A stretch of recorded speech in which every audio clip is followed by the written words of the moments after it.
स्वागत है आप सभी का आपके अपने केबीसी किंगडम बायोलॉजी क्लासेस में। मैं विवेकानंद और आप सभी मेरे साथ पढ़ रहे हैं biology for class 12th and NEET UG preparation. अभी हम लोग पढ़ रहे हैं फिलहाल चैप्टर 3 ह्यूमन रिप्रोडक्शन। कई बातों को हम लोगों ने जान रखा है, जैसे कि सेक्स ऑर्गन क्या होता है, मेल रिप्रोडक्टिव सिस्टम को हम लोगों ने समझ रखा है। पिछले वीडियो में हम लोगों ने स्पर्मेटोजेनेसिस के बारे में देखा था और देखा था कि कौन कौन से हार्मोन्स स्पर्मेटोजेनेसिस को रेगुलेट करता है। अगर आपसे कोई क्वेश्चन पूछता है कि विच हार्मोन रेगुलेट्स स्पर्मेटोजेनेसिस, ये जो स्पर्मेटोजेनेसिस है इसका नियंत्रण किस हार्मोन के द्वारा होता है। अगर आपको एक हार्मोन का नाम लिखना हो तो मोर प्रिसाइजली आप लोग आंसर लिखिएगा टेस्टोस्टेरोन।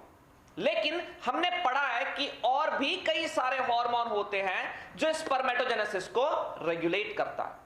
तो भाई जिन्होंने भी अभी तक इन सभी बातों को नहीं जाना है, आप लोग डिस्क्रिप्शन बॉक्स जाइए, वहां मिलेगा लिंक और आप लोग जल्द से जल्द इसे देख लीजिए। आज हम लोगों को पढ़ना है स्ट्रक्चर ऑफ स्पर्म, कि स्पर्म का स्ट्रक्चर कैसा होता है।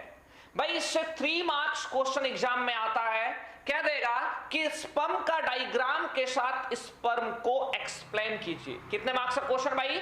3 मार्क्स का क्वेश्चन। इधर it is state board question और सीबीएसई बोर्ड क्वेश्चन, और नीट में तो भाई इससे क्वेश्चन आता ही आता है। तो चलिए हम लोग देखते हैं स्ट्रक्चर ऑफ स्पर्म। चलिए भाई शुरू करते हैं स्ट्रक्चर ऑफ स्पर्म। आप लोग भी कॉपी और पेन लेकर बैठिए, मेरे साथ ही आप लोग इस डायग्राम को बनाइए, क्योंकि बहुत ही इंपॉर्टेंट डायग्राम है, यहां से भाई क्वेश्चन आता है। तो देखिए भाई, कहते हैं कि स्पर्म का जो कंप्लीट स्ट्रक्चर होता है उसे बहुत सारे डिफरेंट पार्ट्स में बांटा जाता है। हेड, नेक, मिडिल पीस और टेल, 4 डिफरेंट उसमें पार्ट्स आएंगे। तो सबसे पहले हम लोग हेड बना लेते हैं। क्या बना लेते हैं भाई? हेड। ध्यान से, एकदम से मैं आप लोगों को सस्ता सा फिगर बता रहा हूं जो आपके समझने के लिए बहुत ही आसान होगा और एग्जाम में आप इसे बना भी सकते हैं। तो सबसे ऊपर का पोर्शन जो ये मैंने बनाया, ये बन गया भाई हेड। क्या बन गया भाई? हेड। अब ये बीच वाला पोर्शन ध्यान से देखिएगा, ये जो मैंने बीच का पोर्शन बनाया है ये दिख ही रहा है नेक के जैसा। तो भाई ये साफ साफ बता रहा है कि ये बीच वाला पोर्शन क्या हो गया? नेक। अब हम लोग नीचे ये जो बन रहा है, ये भाई बन रहा है अपना मिडिल पीस। ये क्या बन रहा है भाई? Middle piece. और मिडिल पीस से फिर ओरिजिनेट होगा क्या भाई? मिडिल पीस से ओरिजिनेट होगा टेल। तो चलिए भाई हम लोग नीचे फिर टेल भी बना लेते हैं।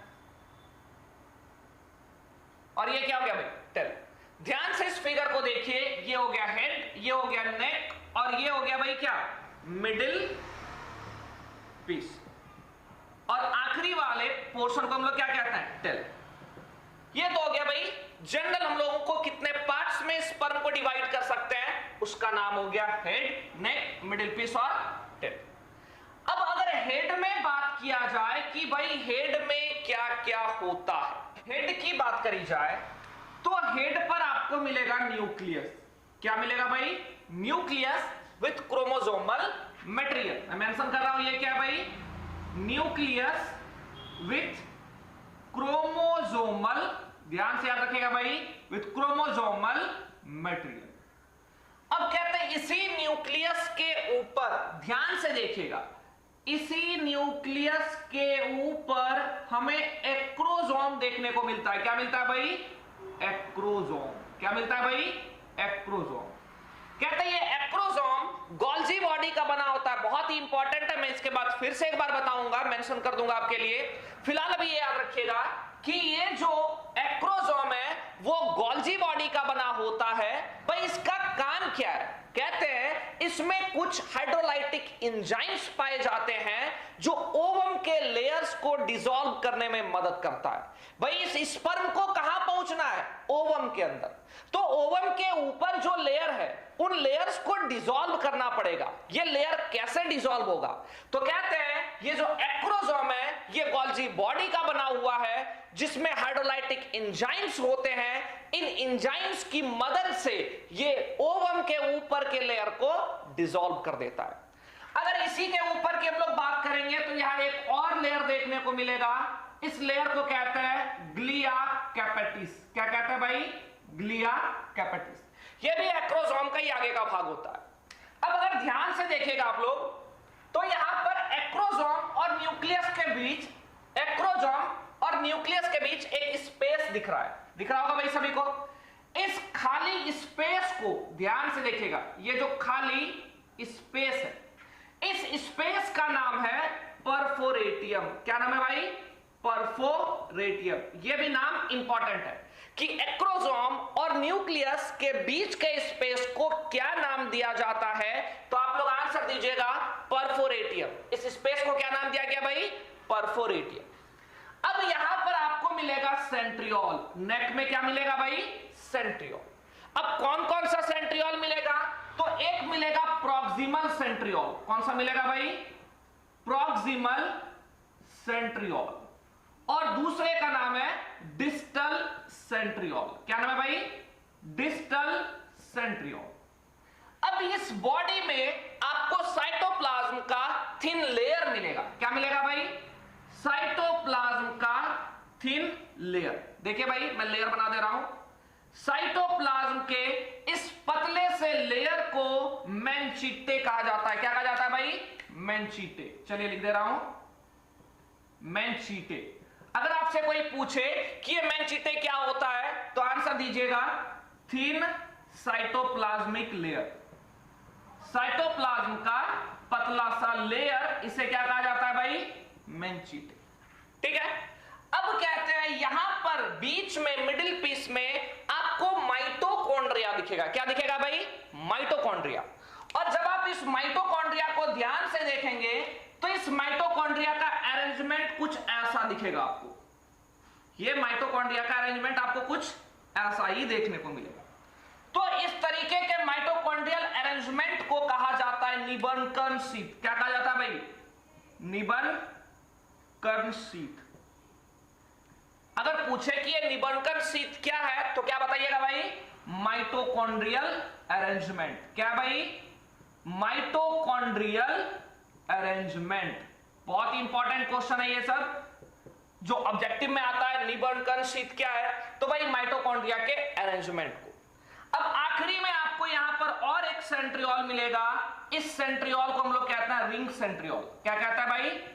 Ring centriole. आपको इस स्पर्म के स्ट्रक्चर में याद क्या क्या रखना है? जितने भी चीजों को मैंने मेंशन किया है वही याद रखना। एक चीज आप लोग हमेशा ध्यान दीजिएगा कि इंफॉर्मेशन कहीं पर भी खत्म नहीं होता है। ऐसा नहीं कि मैंने ये बता दिया तो इसके बाद फिर इंफॉर्मेशन नहीं है। इंफॉर्मेशन आप जितना चाहो गैदर कर सकते हो, लेकिन इंपॉर्टेंट ये है, स्मार्ट वर्क इसे कहेंगे, जो पर्टिकुलर इंफॉर्मेशन के साथ थोड़े कम मेहनत के साथ भी आप किसी चीज को पास कर पाओ या कोई एग्जाम क्लियर हो पाए।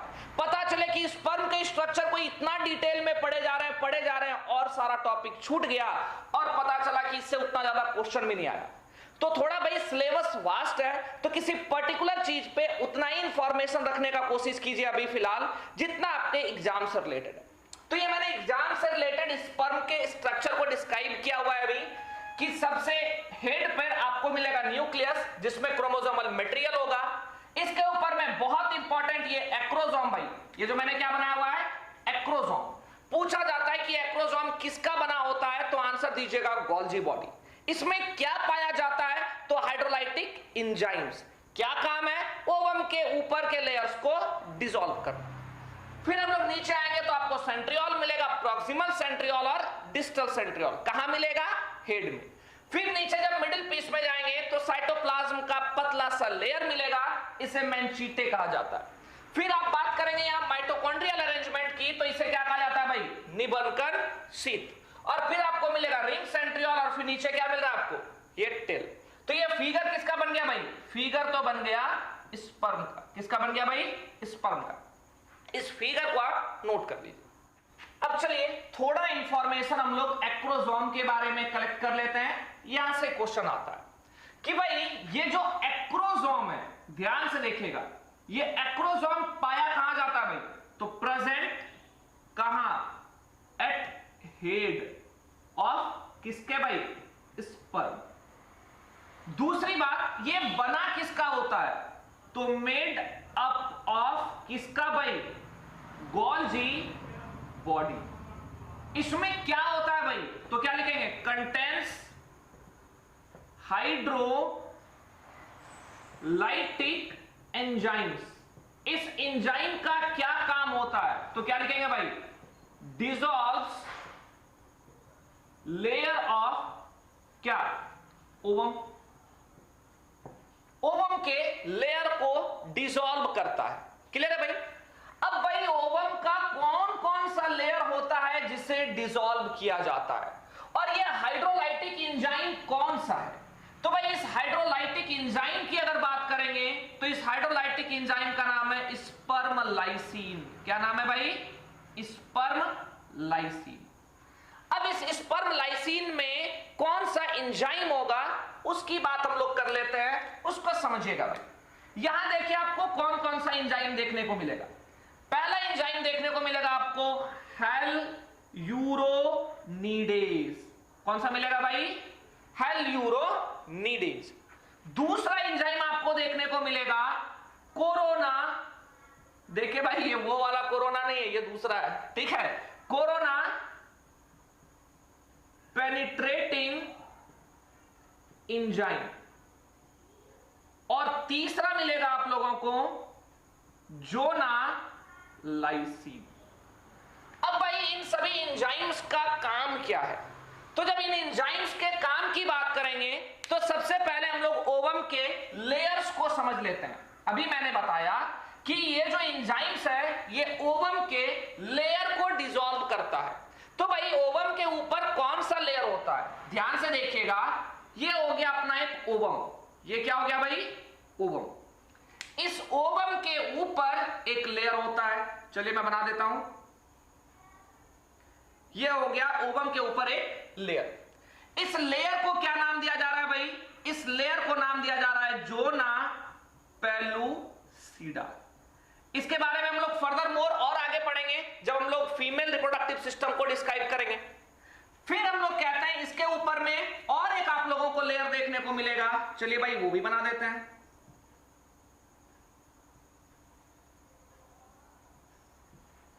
इसके ऊपर में और एक लेयर देखने को मिलेगा, चलिए मैं उससे भी बना दे रहा हूं।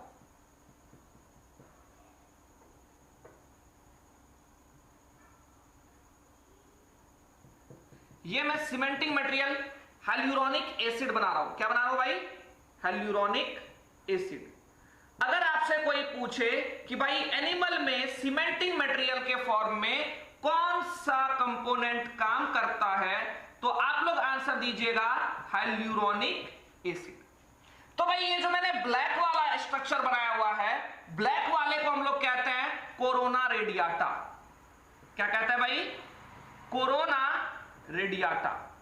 और सबसे आखिरी में जो मैंने ब्लू वाला बनाया हुआ है, ये ब्लू वाला है हाइल्यूरोनिक एसिड। क्या है भाई, hyaluronic acid, HYALURONIC, hyaluronic acid. अब कहते हैं जब ये स्पर्म इस ओवम के पास पहुंचेगा, ध्यान से सुनिए भाई, कि जब ये स्पर्म ओवम के पास पहुंचेगा, ओवम तो भाई बहुत अंदर है, ये जो ओवम है वो तो बहुत अंदर है, कैसे बेचारा स्पर्म वहां तक पहुंचेगा, मतलब इसको इन दीवारों को तोड़ना पड़ेगा तभी जाके ओवम से ये मिल पाएगा। तो भाई ये दीवार कैसे टूटेगा, क्या स्पर्म बाहुबली है, नहीं भाई, स्पर्म के पास कुछ ना कुछ एंजाइम्स है। कौन सा एंजाइम भाई, तो ये स्पर्म लाइसिन। अब स्पर्म लाइसिन की बात करेंगे तो सबसे पहला देखिए इसमें क्या है भाई, हेल्यूरोनिडेज। मैं हमेशा कहता हूं कि जिस भी नाम के आखिरी में एज लग जाए वो अपने ही जैसे किसी कंपोनेंट को डाइजेस्ट कर देता है। जैसे लाइपेज तो लिपिड को डाइजेस्ट कर देगा, प्रोटीएज तो प्रोटीन को डाइजेस्ट कर देगा। यहां लिखा हुआ है हेल्यूरोनिडेज, मतलब ये हेल्यूरोनिक एसिड पर वर्क करके इसको क्या करेगा भाई, डिसॉल्व कर देगा। फिर कहते हैं अपने पास है कोरोना पेनिट्रेटिंग एंजाइम। ये कोरोना पेनिट्रेटिंग एंजाइम किसके पास जाएगा भाई, इस कोरोना रेडियाटा के पास, और इस कोरोना रेडियाटा को डिसॉल्व कर देगा। फिर अपने पास है जोना लाइसिन, तो भाई ये किसके पास जाएगा, ये जोना लाइसिन पहुंचेगी जोना पेलुसिडा के पास और इसे डिसॉल्व कर देगा। तो देखिए भाई, नाम से क्लियर हो रहा है, कोरोना पेनिट्रेटिंग, मतलब कोरोना को पेनिट्रेट करने वाला एंजाइम। जोना लाइसिन, लाइसिन का तो मतलब ही होता है ब्रेकडाउन, तो जो जोना पेलुसिडा का ब्रेकडाउन कर दे। जब तीनों लेयर्स का ब्रेकडाउन हो जाएगा तब स्पर्म कहां एंट्री मार लिया भाई, तब स्पर्म का एंट्री हो गया किसके पास, ओवम के पास। अब जाके यहां फर्टिलाइजेशन हो पाएगा। क्लियर है भाई? तो ये था आपका स्पर्म और स्पर्म के एक्रोसोम में कुछ एंजाइम्स, और ये किन किन लेयर्स को डिसॉल्व करता है उनके बारे में इंफॉर्मेशन। क्लियर है भाई? चलिए अब एक वर्ड को समझते हैं, कैपेसिटेशन। भाई ये कैपेसिटेशन क्या है? ये वर्ड देखिए आपको मिलता जुलता लगेगा कैपेसिटी से, मतलब क्षमता। कहते हैं कि जब स्पर्म मेल से फीमेल वेजाइनल ट्रैक्ट में जब स्पर्म पहुंचता है तो स्पर्म में तभी इतनी कैपेबिलिटी नहीं होती है कि वो ओवम के साथ फर्टिलाइजेशन कर पाए। तब ये फीमेल के जेनाइटल ट्रैक्ट में जो स्पर्म में चेंजेस आते हैं, जिस कारण से ये स्पर्म कैपेबल हो जाता है किसके लिए, फर्टिलाइजेशन के लिए। ये जो बदलाव आ रहा है जिससे उनमें कैपेबिलिटी डेवलप हो रही है, इसी को कहा जाता है कैपेसिटेशन। तो भाई इसको कैसे लिखेंगे, देखिए, the changes undergone by sperm in female reproductive tract, that enables them to penetrate and fertilize an egg। ध्यान से देखिएगा कि कहते हैं ये जो स्पर्म है ये कैपेबल नहीं है। जब ये फीमेल में गया तो ये कैपेबल नहीं था कि एग के साथ फर्टिलाइजेशन कर पाए। तब इस स्पर्म के साथ कुछ बदलाव होता है जिससे ये स्पर्म कैपेबल हो सके उस एग को पेनिट्रेट करके फर्टिलाइज करने के लिए। इसी को कहते हैं भाई कैपेसिटेशन। मतलब हम लोग सीधा सीधा कह सकते हैं कि स्पर्म में एबिलिटी डेवलप करना जिससे वो ओवम के साथ फर्टिलाइजेशन की क्रिया या प्रोसेस कर पाए, इसी को कहा जाता है कैपेसिटेशन। मतलब स्पर्म एबल नहीं था, अब एबल बनाया गया। कहां भाई, फीमेल रिप्रोडक्टिव ट्रैक्ट में, फीमेल में जाकर। तो कैपेसिटेशन का प्रोसेस कहां होता है भाई, फीमेल में होता है। क्लियर है? चलिए अब आज का हम लोग अगला टॉपिक देख लेते हैं, फीमेल रिप्रोडक्टिव सिस्टम। देखिए भाई, इस टॉपिक से भी बढ़िया क्वेश्चन आता है, 5 मार्क्स का भी क्वेश्चन आता है स्कीमेटिक डायग्राम के साथ पूरा एक्सप्लेनेशन के लिए। ठीक है, तो ध्यान से आप लोग डायग्राम को समझिएगा और मेरे साथ बनाने का कोशिश कीजिए। देखिए भाई, सबसे पहले आप लोग तो इसके लेकर कुछ ना कुछ फेमिलियर होंगे, आप लोगों ने इसे पहले पढ़ रखा है। तो चलिए मैं इस फिगर को बना रहा हूं, आप लोग देखिए और कोशिश कीजिए साथ में बनाने का। ठीक है भाई,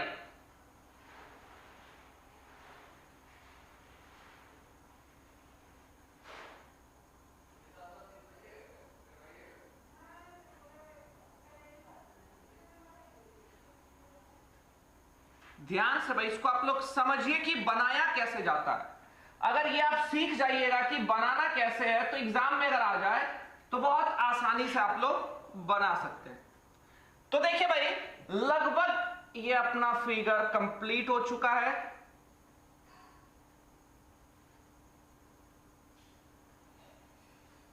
चलिए अब इस फिगर को हम लोग थोड़ा समझ लेते हैं कि कहां कहां पर क्या क्या देखने को मिलेगा। तो सबसे पहली बात, ये जो बीच में आप लोगों को कैविटी देखने को मिल रहा है, इस कैविटी को कहते हैं यूटेराइन कैविटी। क्या कहते हैं भाई, यूटेरस का कैविटी, मतलब यूटेराइन कैविटी। फिर हम लोग बात करेंगे ये जो आर्म सा स्ट्रक्चर बना हुआ है, इस आर्म वाले स्ट्रक्चर को कहा जाता है फैलोपियन ट्यूब। क्या कहा जाता है भाई, फैलोपियन ट्यूब। अब इस फैलोपियन ट्यूब की बात करेंगे तो यहां भी ये 3 पार्ट में बटा होता है। जब हम लोग इसको ध्यान से देखते हैं तो आपको ऐसा देखने को मिलेगा। देखिए भाई, थोड़ा सा ये बीच में फूला हुआ पार्ट मिलता है देखने को। इस फूले हुए पार्ट को कहते हैं एम्पुला। क्या कहते हैं भाई? एम्पुला। आगे वाले भाग को कहते हैं स्थमस। क्या कहते हैं भाई? स्थमस। फिर इसके बाद वाले भाग को कहते हैं इनफंडीबुलम। क्या कहते हैं भाई? इनफंडीबुलम। ये स्थमस, एम्पुला और इनफंडीबुलम ये तीनों ही फैलोपियन ट्यूब का ही पार्ट है। जो फैलोपियन ट्यूब का पार्ट इस ओवरी के साथ सबसे क्लोज है उसे इनफंडीबुलम कहते हैं। जो फूला हुआ पोर्शन है उसे एम्पुला कहते हैं, और जो सबसे आखिरी वाला पोर्शन है जो यूटेरस से जुड़ा हुआ है उसको हम लोग क्या कर रहे हैं भाई? स्थमस। अब कह रहे हैं यहां एक फिंगर लाइक स्ट्रक्चर आपको देखने को मिल रहा है। इस फिंगर लाइक स्ट्रक्चर को क्या कहते हैं? इसे कहते हैं फिम्ब्रे। क्या कहते हैं भाई? फिम्ब्रे। अब ये क्या बना हुआ भाई? ये बना हुआ है ओवरी। क्या बना हुआ है? ओवरी। ओवरी से ओवम रिलीज होगा, फिम्ब्री के द्वारा उसको कैप्चर किया जाएगा, और फर्दर यहां पर आपको मिलेगा सीलिया। क्या मिलेगा भाई? सीलिया, जो ओवम को धक्के मारकर आगे पहुंचा देगा। तो ये जो हेयर लाइक स्ट्रक्चर बना हुआ है ये क्या है भाई? सीलिया। अब कहते हैं ये ओवरी यूटेराइन वॉल से जुड़ा होता है। ये जो ओवरी होता है ये यूटेरस के वॉल से जुड़ा होता है, जिसकी मदद से जुड़ा रहता है उसे हम लोग कहते हैं मीजोवेरियम। क्या कहते हैं भाई? मीजोवेरियम, या फिर ओवेरियन लिगामेंट भी कहा जाता है। क्या कहा जाता है भाई? Ovarian ligament. अब बात करेंगे तो यहां से यहां तक ये यूटेरस ही है। चलिए भाई, यहां भी हम इसको ओवेरियन लिगामेंट से जोड़ दे रहे हैं। ये क्या है भाई? यूटेरस ही है। ये आखिरी वाला पोर्शन को हम लोग कहते हैं वेजाइना। क्या कहते हैं भाई? वेजाइना। और ये जो बीच का पोर्शन बना हुआ है जहां पर आपको थोड़ा बहुत फोल्डिंग्स भी देखने को मिल रहा है, इसे कहा जाता है सर्विक्स। क्या कहा जाता है भाई? सर्विक्स। अब ये देखिए, ये वाला तो पोर्शन क्या हो गया भाई? सर्विक्स। सर्विक्स और वेजाइना इन दोनों को मिलाकर, सर्विक्स बोले तो सर्विकल केनाल। ध्यान से याद रखिएगा, क्वेश्चन आया हुआ है कि सर्विकल केनाल और वेजाइनल केनाल को मिलाकर क्या कहते हैं? इन दोनों को मिलाकर कहते हैं क्या भाई? Birth canal. क्या बोलते हैं भाई? Birth canal. तो चलिए मैं मेंशन कर दे रहा हूं सर्विकल केनाल। सर्विक्स का जो सर्विकल केनाल है और साथ में ये वेजाइना, इन दोनों को हम लोग क्या बोल रहे हैं भाई? इन दोनों को कह रहे हैं हम लोग बर्थ केनाल। फिर आप लोग ध्यान से देखिएगा तो मैंने यहां पर एक स्ट्रक्चर बनाया हुआ है, ये बार्थोलिन्स ग्लैंड। ये क्या है भाई? Bartholin's gland. फिर हम लोग देखिए इस यूटेरस के वॉल में, ध्यान से देखिए, ये यूटेराइन कैविटी है और ये इसका क्या हो गया भाई? वॉल। जब यूटेरस के वॉल को हम लोग देखते हैं तो यहां 3 लेयर्स देखने को मिलेगा, अंदर वाला, बीच वाला और बाहर वाला। कहते हैं इन तीनों का नाम अलग अलग है भाई। क्या क्या नाम है तो देखते हैं। जो सबसे अंदर वाला लेयर है इसे कहा जाता है इंडोमेट्रियम। क्या कहा जाता है भाई? इंडोमेट्रियम। जो बीच वाला लेयर है इसे कहा जाता है मायोमेट्रियम। क्या कहा जाता है भाई? मायोमेट्रियम। और जो सबसे बाहर वाला लेयर है, उधर से जो सबसे बाहर है, इसे कहा जाता है पेरीमेट्रियम। तो इसे मैं इधर ही मेंशन कर दे रहा हूं। ये क्या हो गया भाई? सबसे बाहर वाला पेरीमेट्रियम। ये क्या हो गया भाई? पेरीमेट्रियम। अब ध्यान से देखिएगा, ये ऊपर वाला जो थोड़ा स्वलन सा पार्ट दिख रहा है, इस पार्ट को कहते हैं फंडस। क्या कहते हैं भाई? फंडस। अब 2 क्वेश्चन, हुक क्वेश्चन आप कह सकते हो, जो एग्जाम में बहुत ज्यादा पूछा जाता है। सबसे पहला कि ये जब स्पर्म इधर से एंट्री करेगा तो भाई फर्टिलाइजेशन कहां होगा? तो हम लोग आंसर देंगे कि ये स्पर्म चलता हुआ यहां तक पहुंचता है, स्थमस और एम्पुला के बीच के जंक्शन में। कहां पहुंचेगा भाई? स्थमस और एम्पुला के बीच के जंक्शन में। यहां पर रिसाइड कर रही है ओवम। कौन रिसाइड कर रही है भाई? रुकी हुई है ओवम। अब इधर से कौन चलता हुआ आया भाई? स्पर्म। इसी एम्पुलरी स्थमस जंक्शन में, ध्यान से देखिएगा भाई, इस जंक्शन को क्या नाम दिया जा रहा है? इधर मैं मेंशन कर दे रहा हूं, एम्पुलरी स्थमस जंक्शन। क्या नाम है भाई? एम्पुलरी स्थमस जंक्शन, जहां पर एम्पुला और स्थमस मिल रहा है। उस जगह पर ही फर्टिलाइजेशन का काम होता है। किसका काम भाई? फर्टिलाइजेशन का काम। तो अगर आपसे कोई क्वेश्चन में पूछ दे कि साइट ऑफ फर्टिलाइजेशन क्या है, क्या पूछ दे भाई? साइट ऑफ फर्टिलाइजेशन, कहां पर फर्टिलाइजेशन होती है, तो आप लोग आंसर दीजिएगा ampullary isthmus junction of fallopian tube. बहुत ही इंपॉर्टेंट क्वेश्चन है, बहुत बार पूछा गया है कि फर्टिलाइजेशन का साइट क्या है, तो हम लोग आंसर क्या देंगे भाई? Ampullary isthmus junction of fallopian tube. अब बात करते हैं, चलिए भाई फर्टिलाइजेशन भी हो गया, अभी हम लोग बस स्ट्रक्चर पढ़ रहे हैं, अभी फर्टिलाइजेशन को पूरा डिटेल में भी पढ़ना है। कहते हैं कि फर्टिलाइजेशन हो गया, इसके बाद क्या होना है? इम्प्लांटेशन होना है, ठीक है। तो इम्प्लांटेशन कहां होता है? इस फंडस में होता है इम्प्लांटेशन। क्या होता है भाई? इम्प्लांटेशन। तो अगर आपसे पूछा जाए साइट ऑफ इम्प्लांटेशन, क्या पूछा जाए भाई? साइट ऑफ इम्प्लांटेशन, कि कहां पर इम्प्लांटेशन होगा, तो आंसर दीजिएगा फंडस। क्या आंसर देना है भाई? फंडस। ध्यान से देख लीजिए इस पूरे फिगर को, इससे बहुत सारा क्वेश्चन बन सकता है, ठीक है भाई। अब यहां पर ये सर्विक्स का भी दो अलग अलग नाम दिया गया है, इंटरनल ओएस और एक्सटर्नल ओएस, ठीक है। ये फिर इनर फोल्डिंग्स वगैरह, ये क्या भाई? Inner foldings. तो एक एक करके जब हम लोग सभी पार्ट को पढ़ेंगे तो बाकी सबका फंक्शन और डिटेल्स देख लेंगे। फिलहाल बस हम लोग फीमेल रिप्रोडक्टिव सिस्टम का स्ट्रक्चर देख रहे हैं, तो आप लोग एक बार और मेरे साथ रिवाइज कर लीजिए कि ये जो बीच का कैविटी दिख रहा है, ये यूटेराइन कैविटी है। ये हो गया यूटेरस का बॉडी, ये यहां से यहां तक क्या हो गया भाई? यूटेरस का बॉडी। और यूटेरस के ही नीचे वाले भाग को हम लोग क्या बोल रहे हैं भाई? सर्विक्स। क्या बोल रहे हैं? सर्विक्स। ये यहां से यहां तक को हम लोग क्या बोल रहे हैं? बॉडी। क्या बोल रहे हैं? बॉडी। और ये बॉडी कितना होता है भाई? 2/3 ऑफ द यूटेरस, और बाकी 1/3 पार्ट कौन सा हो गया भाई? सर्विक्स, ठीक है। अब कहता है कि यूटेरस के निचले वाले भाग को सर्विक्स कहा गया। यूटेरस का वॉल 3 वॉल्स में बटा होता है। सबसे बाहर वाले को पेरीमेट्रियम, बीच वाले को मायोमेट्रियम और अंदर वाले को इंडोमेट्रियम। एकदम याद रखिएगा, इनसे रिलेटेड अभी हम लोग बहुत सारी चीजों को पढ़ेंगे कि जब प्रेगनेंसी होता है तो किस वॉल में चेंजेज होगा, मेंस्ट्रुअल साइकिल के दौरान कौन से वॉल में चेंजेज होगा, फिर जब बच्चे का बर्थ होना है तो कौन सा वॉल सबसे ज्यादा हेल्प करेगा। इन सभी बातों को हम लोग आगे पढ़ेंगे। तो ये हो गया 3 वॉल लेयर। फिर हम लोग बात करेंगे ये जो आर्म सा स्ट्रक्चर बना हुआ है, इस आर्म सा स्ट्रक्चर को कहते हैं fallopian tube. Fallopian tube 3 part में बटा होता है। जो ओवरी के पास होता है उसे इन्फंडिबुलम, जो थोड़ा फूला हुआ पार्ट है उसे एम्पुला, और जो यूटेरस के सबसे करीब है उसे कहा जाता है स्थमस। एम्पुला और स्थमस जिस जगह पर मिल रहा होता है उस जंक्शन को कहते हैं एम्पुलरी स्थमस जंक्शन, और यहीं पर होता है फर्टिलाइजेशन। तो साइट ऑफ फर्टिलाइजेशन क्या हो गया भाई? Ampullary isthmus junction of fallopian tube. फिर आगे इस फैलोपियन ट्यूब के अंदर सीलिया होता है जो ओवम को आगे जाने में मदद करता है, क्योंकि हम लोग को पता है ओवम के पास कोई भी खुद के चलने के लिए, कोई मोटिलिटी के लिए ऑर्गन नहीं होता है, तो स्पर्म मूव नहीं कर पाएगी। तो स्पर्म कैसे बढ़ता है भाई? सीलिया के कारण से आगे बढ़ता है। यहां ओवरी से ओवम को रिसीव करने वाला कौन है भाई? फिम्ब्रे। कौन है?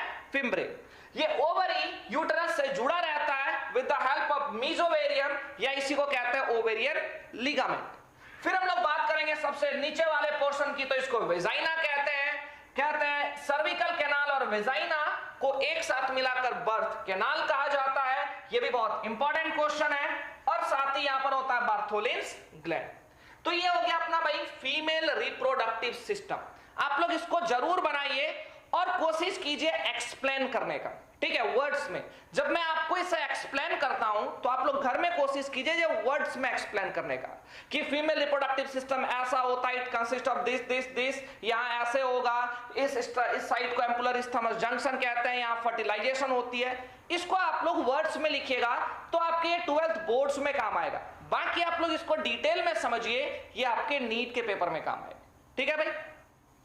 इस तरीके से भाई खत्म होता है फीमेल रिप्रोडक्टिव सिस्टम का डायग्राम, और जितने भी पार्ट्स हैं उनका थोड़ा बहुत करके अभी बस नेमिंग। अब एक्सप्लेनेशन हम लोग नेक्स्ट वीडियो में देखेंगे, और भाई एक बात कि यहां मैंने सीलिया नहीं बनाया, इसका मतलब ये नहीं कि इधर सीलिया नहीं होगा, यहां भी होगा, उधर मैंने रिप्रेजेंट कर दिया है, मतलब इधर भी वैसा ही होगा। ठीक है, तो चलिए भाई आप लोग इन सभी चीजों को अच्छे तरीके से समझिए, वीडियो को लाइक कीजिए, शेयर कीजिए, चैनल को सब्सक्राइब कीजिए, बेल आइकन को प्रेस कीजिए ताकि आप लोगों को नोटिफिकेशन मिलता रहे। मिलते हैं आप लोगों के साथ नेक्स्ट वीडियो में, तब तक के लिए थैंक यू।